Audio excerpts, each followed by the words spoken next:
ಇವತ್ತಿನ ನಮ್ಮ ಅತಿಥಿ ಜಿ ಮಧು ಅವರು.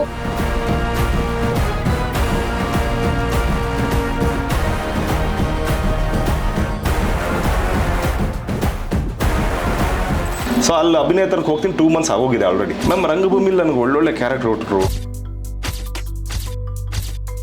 ನನಗೆ ರಾವಣನ್ ಕ್ಯಾರೆಕ್ಟರ್ ಕೊಡ್ತಾರೆ ಅಂತ 24 ನಾಟಕದಲ್ಲೂ ನಾನೇ ಮೇನ್. ಒಂದ್ ನಾಟಕದಲ್ಲಿ ಜಾರ್ಜ್ ಬುಷ್ ಕ್ಯಾರೆಕ್ಟರ್, ಒಂದ್ ನಾಟಕದಲ್ಲಿ ಅಂಬೇಡ್ಕರ್, ಒಂದ್ ನಾಟಕದಲ್ಲಿ ಬಸವಣ್ಣ. ನೆಕ್ಸ್ಟ್ ನಟ ಆಗೋದಿಲ್ಲ, ಅಸಿಸ್ಟೆಂಟ್ ಡೈರೆಕ್ಟರ್ ಆಗ್ತೀರಿ. ಅದೇ ಡೆಡ್ಲಿ ಸೋಮ ಭಾಗ 2. ದಿನ ಬೆಳಗ್ಗೆ ನಾನು ಕಾಸ್ಟ್ಯೂಮ್ ಹಾಕೊಂಡ್ ಬಂದ್ರೆ ಈ ಕಡೆ ಡೈರೆಕ್ಷನ್ ಕೆಲಸನೂ ಮಾಡ್ತಾ ಇರ್ತೀನಿ. ನನ್ ಶಾರ್ಟ್ ಇದೆ ಅಂತ ಕರೆಯೋರು, ಮಧು ಬಾ ಅಂತ ಆಕ್ಟ್ ಮಾಡ್ತಾರೆ. ಚಿಂಗಾರಿಯಲ್ಲಿ ನಿಮ್ಗೆ ಅವಕಾಶ ಸಿಗುತ್ತೆ. ಸ್ಟೈಲಿಶ್ ಆಗಿ ನೀವು ಚಿಂಗಾರಿಯಲ್ಲಿ ಒಂದು ಬಿಸ್ನೆಸ್ ಮನ್ ಪಾತ್ರ ಮಾಡ್ತೀರಾ. ಫುಲ್ ಶಿವರಿಂಗ್ ಸ್ಟಾರ್ಟ್ ಆಗ್ಬಿಡುತ್ತೆ.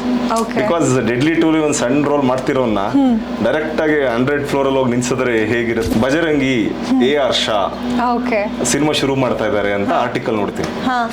ಮನೆಗೆ ಬರ್ತೇನೆ ರಾತ್ರಿ 12:30 ಫೋನ್ ಬರುತ್ತೆ.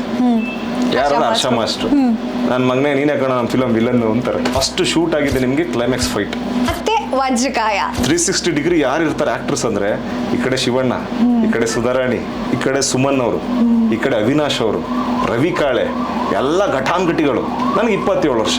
ಮಫ್ತಿ ಕತೆ ಕೇಳಿದಾಗ ಮೇಡಮ್ ನನಗೆ ಅದೊಂಥರ ಯೂನಿಕ್ ಅನ್ಸುತ್ತೆ. ಪ್ರೆಸೆಂಟ್ಲಿ ಮಾತಾಡೋದಾದ್ರೆ ಭಾರತೀಯ ರಣಗಲ್ಲು, ನೀವು ಮತ್ತೆ ಸ್ಯಾಂಡಲ್ವುಡ್ ಬಂದ್ರಿ, ಮತ್ತೆ ಶಿವಣ್ಣ. ಈ ಸಿನಿಮಾದಲ್ಲಿ ಟೋಟಲ್ ಶಿವಣ್ಣ ಅವ್ರ ಜೊತೆ 90% ನನ್ನ ಜೊತೆಗೆ ಇರ್ತೀವಿ. ಆ ಇಂಟ್ರೋಲ್ ಬ್ಲಾಗ್ ನಾನು ನಂಬಿರೋ ಪ್ರಕಾರ ಒಂದು 15 ನಿಮಿಷ ಥಿಯೇಟರ್ ಕೂರಲ್ಲ ಜನ ಮೇಡಮ್, ಅವ್ರ ಫ್ಯಾನ್ಸ್. ಸೊ ಅದನ್ನ ನಾನು ವಿಟ್ನೆಸ್ ಮಾಡಕ್ ಕಾಯ್ತಾ ಇದ್ದೀನಿ ಆಕ್ಚುಲಿ.